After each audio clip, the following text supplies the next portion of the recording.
everyone, my name is Christian. Welcome back to Tekpon. Today our guest is John, the CEO and co-founder at Work From Anywhere. Hello.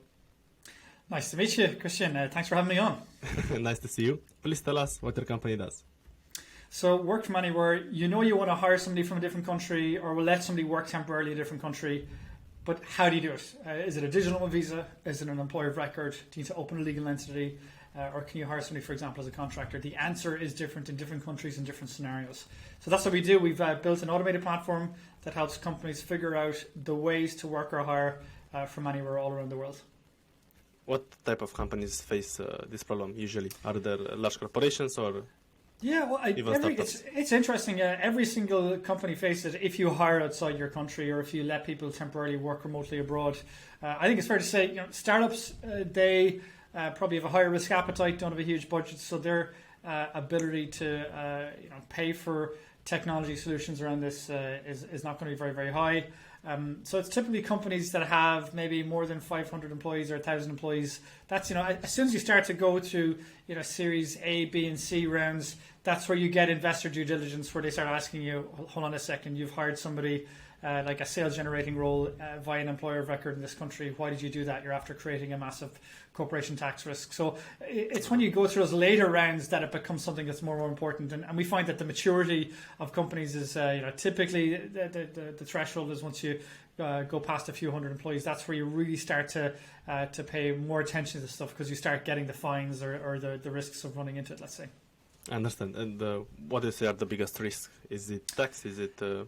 Yeah, so we did a survey of over 110 companies employing 1.7 million people around the world. And the biggest risks when it comes to temporarily working remotely abroad is a risk called permanent establishment. So this is basically the risk that if somebody, for example, take a very simple scenario, somebody says they want to work in the south of France for 9 months in a year, and let's say they're in a sales generating role. It's easy to overcomplicate tax, but actually if you break it down to its fundamentals, if you have somebody who's doing sales from the south of France for 9 months a year, yes, of course, they're going to have an individual tax residency issue, but they're also going to potentially create a corporate tax residency issue for your company. Why? Because they're essentially selling from a different territory. And of course, what happens then is countries like, in this case, France will come along and there's a risk that they might say, hold on a second, this person has generated X 100,000 worth of sales or millions worth of sales. We deserve some of the corporation tax profit generated by those activities. Again, you can make taxes very complex, but if you do break it down to its fundamentals, in a lot of ways it's quite common sense. And so that's what permanent establishment or corporation tax residency risk is. That's the number one risk. The second one, that's a huge one, is visas. So if somebody's working in a country where they haven't got the right to work there, for example, or they're breaking the local visa and immigration laws, you can go to jail for that on top of fines. And what also causes an issue is that, let's say it's a country where you want to hire a lot of people from in the future, well, you could be banned from hiring there. So, wow. The consequences can be very, very severe. And you can't fix backwards an immigration issue. You can maybe rectify tax issues sometimes by paying fines and whatnot, but for immigration, you really can in some countries go to jail in plenty of countries if you violate immigration law. So companies should think about this as soon as possible, right? Yeah, exactly. I mean, thankfully, there's lots of solutions out there that help companies navigate some of these risks. You've got employees of record. Have seen explosive growth. They help with individual tax risks, with employment law, and they help with many of these challenges. You also have got technology platforms like ourselves and others that help with managing some of the holistic nature of these different risks for work and hire from anywhere. And you also obviously tax and employment law advisors, immigration advisors as well, who've always been there. And so I think there's plenty of options on the table depending on how big your risk is and what you're looking to do and what countries you're looking to allow. But I think the most important message is that it's really crucial just to know where your employees are going to be, where you want to hire from and where they're going to be working from, and certainly to know if they're walking into countries that have a particular risk in one area. You need to know what you're doing. I understand. And how does your solution work? So anybody can go onto the website, wfa.team, and they can actually take it for a 7-day trial demo version if they want and play around with it. But essentially how it works is companies go in and they first of all set their risk appetite for the different risks. Like if you're a bank that's heavily regulated, you might have a low risk appetite. So maybe you don't want to let people work remotely abroad for very long or might not allow it at all. Whereas maybe if you're in the technology space, in the battle for talent, for technology engineers, well, then you might have a higher risk appetite. If you look at the likes of HubSpot, they allow up to 90 days work from anywhere, for example. And so setting that risk appetite is we allow them to do that in the platform. But then what happens is that they go in and run a scenario. It's like 12 questions typically. That doesn't take longer than like 30, 40 seconds to put in. And that goes into our automated algorithm that then spits out the risks of this scenario for hire from anywhere or work from anywhere. But most importantly, then tells them, well, what next? What's the solution? Is the answer to look at a legal entity, an employer of record, a digital nomad visa, or a contractor? And it shows them, the attractiveness of each solution as well as the cost. And then we also can recommend different solution partners along with that as well. So it's kind of a holistic framework. It's like your step one in deciding when you want to work or hire from anywhere. If your employees are requesting that or your talent acquisition teams are looking to hire somebody from a different country, okay, where do we start? Is it an immigration solution? Is it an employment law solution and an EOR solution? Is it starting with taxes, for example? It really depends. Okay. What are the top 3 features? The key features are really the simplicity of the platform. So taxes is very complex, so is immigration, and so is employment law. So the key feature for us is the user interface that allows users to empower themselves and own their own compliance risk to basically very quickly, using literally a very simple input form, put it in, and that will then show them straight away the risks and the solutions. Like typically in the past, companies had to go to tax advisors. They would pay $3,000, $4,000, $5,000 for this. They would wait, 3, 4, 5 weeks typically. And the problem is that's far too late. It costs a lot of money and it takes a lot of time.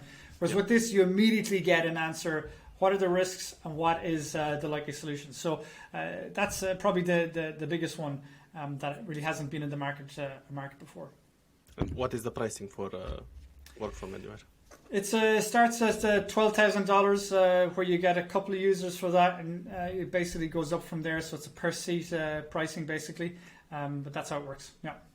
From your research, how many employees are looking to have this lifestyle of working in different countries, and is the number growing? Is it? What can you tell us about the? Yeah, it's a good question. So it really depends on how you define the market. So if you look at, for example, the market for traditional digital nomads who might typically only spend move around country to country every couple of months and are really truly location dependent, that's a growing market, but it's a small market. It's maybe 15, 20 million people, maybe 25 million people in the world, depending how you define it. But the really big market is the market where people have a fixed base, like maybe based in the US, but want to maybe travel for a month or 2 or 3 months a year. That's like the international remote working market. So that's a huge market.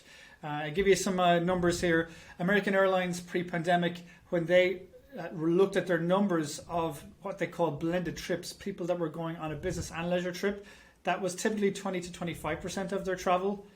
Whereas now it's between 50 and 55%. So it's literally the majority of travel is now blended. And the main purpose is still the same. So you're still mainly going on a business trip or mainly going on a leisure trip. It's just you're tagging on business or leisure onto that particular trip. So it's a very, very interesting market, and it's one that's growing very, very fast. Yeah, it's super exciting to see how it goes. Awesome. I'd love to hear your one case study that surprised you. One customer one happy customer. Yeah, so we've had a number of them basically, but the reason people come back to us is that all of the solutions to date have focused on just the risks, whereas we actually focus on showing you what the menu of solutions are for you. And so that's been the ones that come back to us are ones that typically have between 5 and 15,000 employees. Basically, they're typically ones that are looking to grow their let's say global talent pool, for example, but they're just not sure how. And that's kind of the sweet spot. So they have the maturity to recognize there are huge risks here, but at the same time, they know that maybe the traditional solutions would be potentially too expensive for them. So that's kind of our sweet spot, is that kind of mid-market segment within the enterprise section. Deel is one of your customers, right? Yeah. No, Deel is not a customer. No, Deel is one of Deel is one of the employers of record that we recommend. So Deel have experienced enormous growth. Employer of record model is very, very exciting. So there's a number of different players in the employer of record market, basically. Yeah, but they're, for example, so our solution will tell you if an employer of record is the right solution to use in a scenario. And then what we do is we recommend, here's a selection of employers of record. So it's about kind of matching the right employer of record with the right kind of customer. Yeah. I understand. So it's a partner of yours, not a customer. Yeah, exactly. Partner. So exactly, partner, but we don't get any referral income from any of the referrals that we send on. For us, we're that kind of independent, objective marketplace from that perspective that we help recommend the right EOR for the right customer, let's say. But Deel have experienced fantastic growth. They've been an enormous success, and I think it's very exciting to see what they're doing. But what's interesting with Deel is they're going, they're not just doing employer of record model, they're going beyond that as well. So I think you see that from all a lot of the employers of record, they're expanding beyond just the core EOR model that's been there in the past. We are using Deel at our company now. I was curious to know how how you work together because they're growing a lot and they're good. Yeah, exactly. So if you think of it for example, the Deel, what's nice with the Deel is they are in the EOR market very, very attractive. If you think of us as they're like almost in a lot of ways the step two. So once you want an employer of record, you're going to go to the likes of a Deel, for example. But the step one is figuring out, well, is an employer of record the right solution for you in that scenario? So that's kind of complement each other quite well. All the employers of record kind of complement that. We help the clients, the companies figure out when is the right moment to use an employer of record, and then that's when you engage with the employers of record. But to be fair, the employers of record themselves, many of them will also be able to help you. They're quite helpful in a lot of the questions that companies might have, for example. How competitive is the space that you operate in? The exact problem that you're solving? Yeah. So with the problem we're solving, it's typical international remote work compliance, and it's very competitive. It's a very interesting market. We actually wrote an article on let's say technology solutions that help with international remote work compliance, and you've got on the one hand what you call more the established players, what we call the oil tankers. Very good solutions, very robust, where you have the big four accountancy firms have some solutions. You also have great companies like Topia, Tracker Software, Tracker Software Technologies, and Equus, for example. And they've got these established platforms that typically help with business travel compliance, but also now introducing remote work, like temporary work from anywhere compliance as well. Where we sit is that we have basically temporary remote work compliance, but also hire from anywhere. So to help you identify if you want to hire somebody structurally, that's kind of how we differentiate ourselves. But on the hire from anywhere piece, then you've got companies that focus on one segment of that. Like typically, for example, the employers of record, they do the employer of record model very, very well, for example, within that. So it's a very, very competitive market, but that's a good sign. It's a sign it's an interesting market and a growing one. Happy for you. And when did you start the company? Started the company 2 years ago. How did you come up with the idea? I guess you traveled a lot and you faced it. Well, yeah, I had been the senior finance leader of a $4 billion division of a FTSE 100 company. I traveled to 150 locations across Europe over a 10-year period, so I had dealt with a lot of these challenges and risks myself. I had been the expat living in multiple countries, gone through the tax advisors, for example. And so 2 years ago, we could see that there was going to be, my previous startup was in travel and like leisure travel, business travel, and global mobility. And so I could see that there was going to be what I call this work from anywhere market at the time. It didn't exist at the time, but when we were in COVID, I could see that there was going to be people that would be going, a lot of people looking to work remotely abroad. We had been digital nomads ourselves, so we could see it was possible. We could essentially, when we did our surveys, we could see tax was going to be the biggest issue. So it kind of all started from there. Understand. Nice story. How big is your team right now? So right now we have a team, about 10 people, a number of people that are direct and a number of people that are indirect, basically. But we'll be growing over the next couple of months, basically. But they're based from all over the world. So my co-founder Donal is based in Australia. I've got Imelda, our head of global mobility strategy, based in London, and we have a number of teams dotted all around the world as well. How do you coordinate all the time zones and meetings?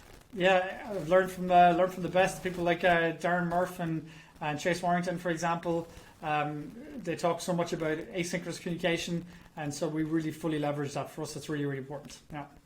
Can you explain that further? How can teams implement that strategy? Well, so I think there's been a lot of good guides in this. I think GitLab have really good guides on asynchronous communication. I also check out the Doist, blog on my page. They've got some good guidance as well.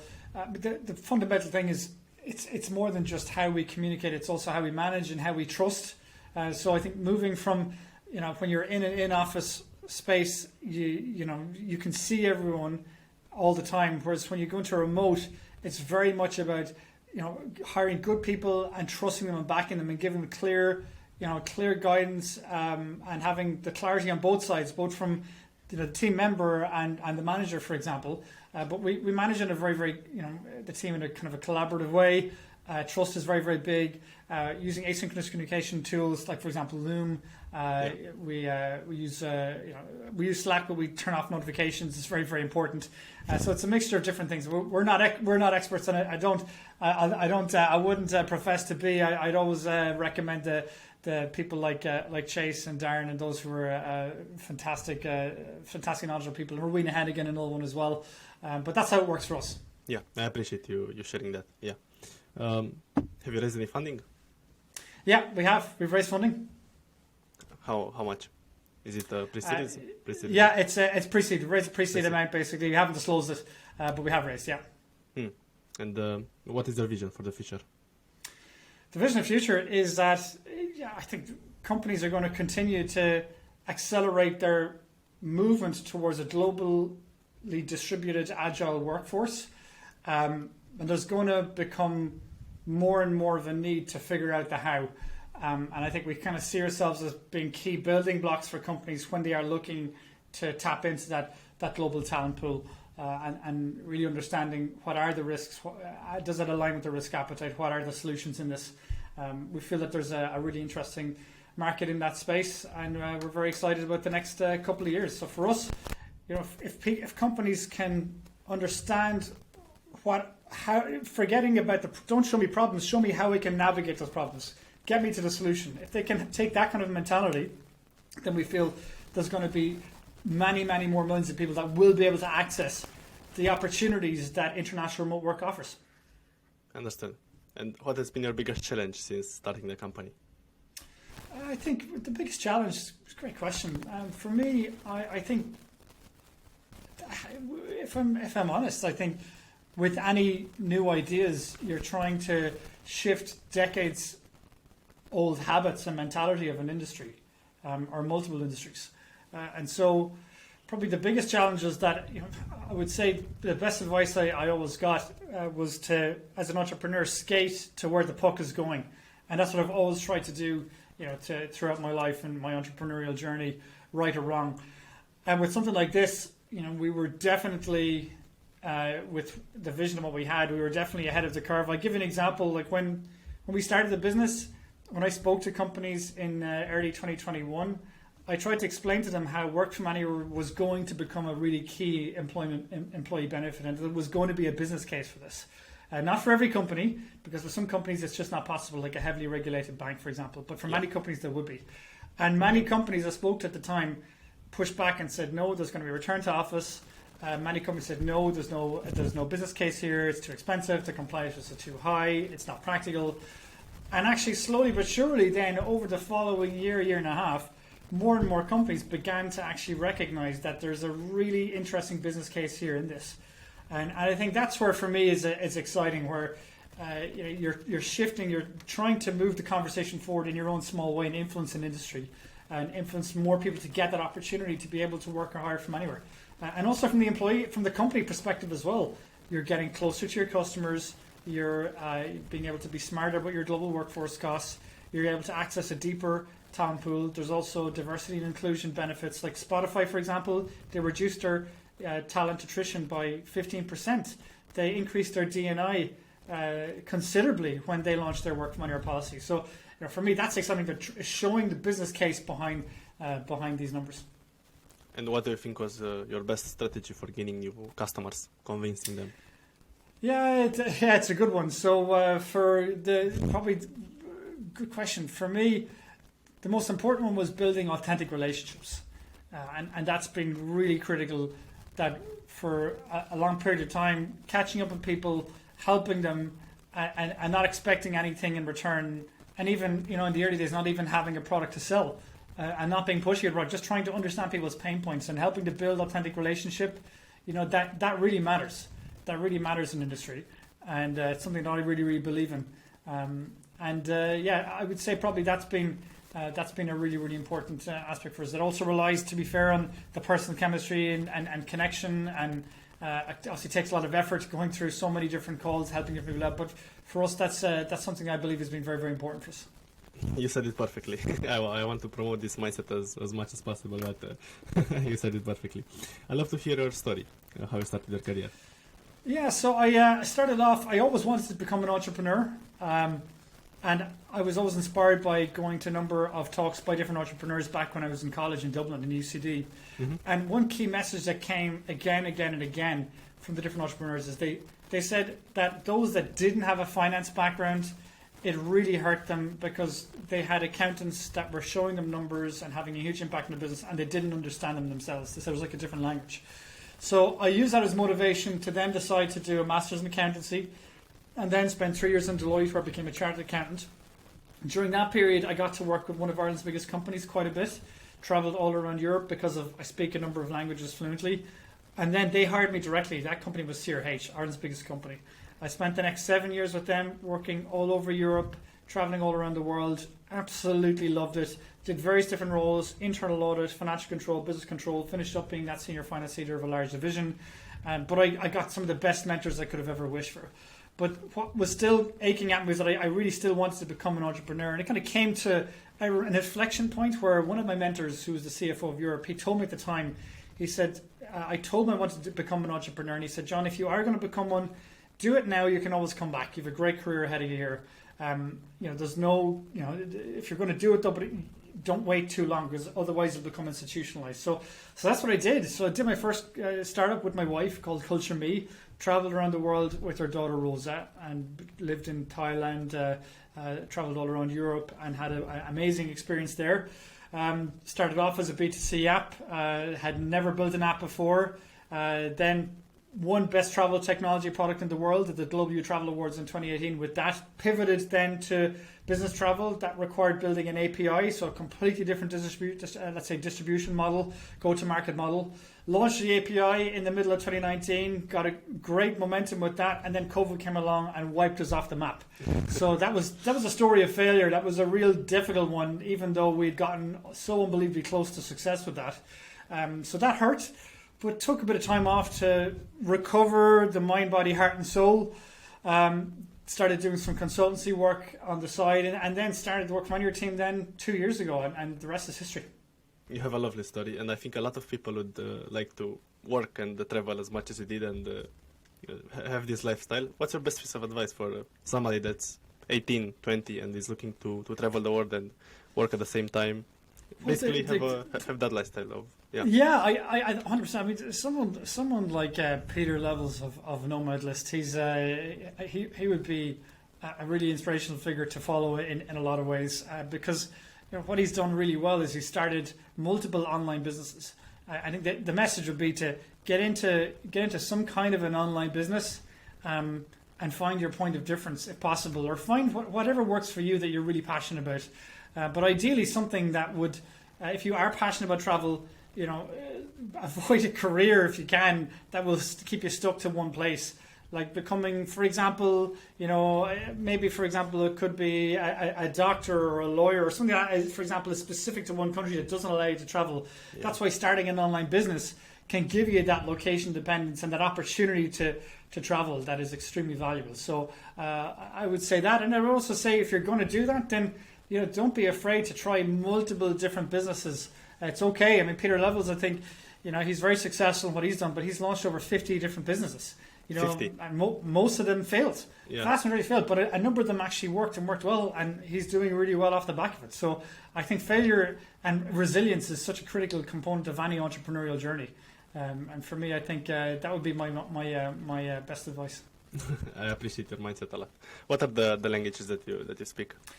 I speak fluent French, German, Dutch, English, and I also speak some Spanish and Irish, and I'm learning Portuguese. So hopefully in a year's time, I'll have a fifth language to add to the fluent list. But we'll see. Tricky when you've got 3 kids below 6. I have a 6-year-old, a 4-year-old, and a 1-year-old. So it's it's hectic. But yeah, I have to say I'm very, very keen to learn the language because we're going to be here for a good while yet. How did you learn them? How? By traveling to those countries, or so I spent some time studying. Well, I studied commerce with German in college, and I spent a year abroad living in Germany. But other than that, I didn't really spend much more time living in Germany. I never lived in France. But I did live in the Netherlands. So for me, I just have a knack for learning languages, have a passion for languages. For me, it just comes much easier. And so, for me, how did I learn them? Listening to podcasts, focusing on the spoken side of it. Like when I went to the Netherlands is a very difficult language to learn. I lived in a place called Delft, where there was a lot of locals. They would speak Dutch to you in the local market, for example. And I joined a local sports team. I mean, for me, take something you're really passionate about, and when you're trying to, move in and settle into a new country, pick, that particular passion point that you have. For me, it was rugby. I joined the local rugby team, and then that really helped me build a network in there and help learn the language as well. That's super valuable. I have one last question for you. What's your favorite software? What's your favorite SaaS product? I have to say, good question. Clearly, like ChatGPT is one that we're all having great fun with now at the moment. But maybe that's a bit too obvious. I think for B2B sales, HubSpot, it's expensive, but they have a nice HubSpot for startups program, which is startup friendly. I'm finding that really, really powerful. And then LinkedIn for. It's funny how things have gone with the different social media platforms over the last couple of years. But for me, LinkedIn has always been a really good platform for creating, what I find authentic connections. Of course, it depends who you're following, the content you get access to. But for me, I'm able to create some really, strong connections with people from all around the world on LinkedIn that I wouldn't have been able to do, a couple of years ago to the same degree. Let's say that for me, it works very, very well. Absolutely. Is there anything else that you want to mention on today's podcast? No, I mean, for me, the big thing is if you are looking to understand what the risks are, if you are looking to, you're an employee and looking to try and convince your boss to allow you to work from anywhere, take a look at our website. We've got some content, we've got some guides, we've got some white papers, we've got obviously the technology, and we also have a map of all the different technology solutions out there that will help you or your company navigate, the future of work and some of these opportunities to work and hire from anywhere. Thank you so much, John. I'm super grateful. Thank you for joining. No problem. It's a pleasure. Thank you, Christian.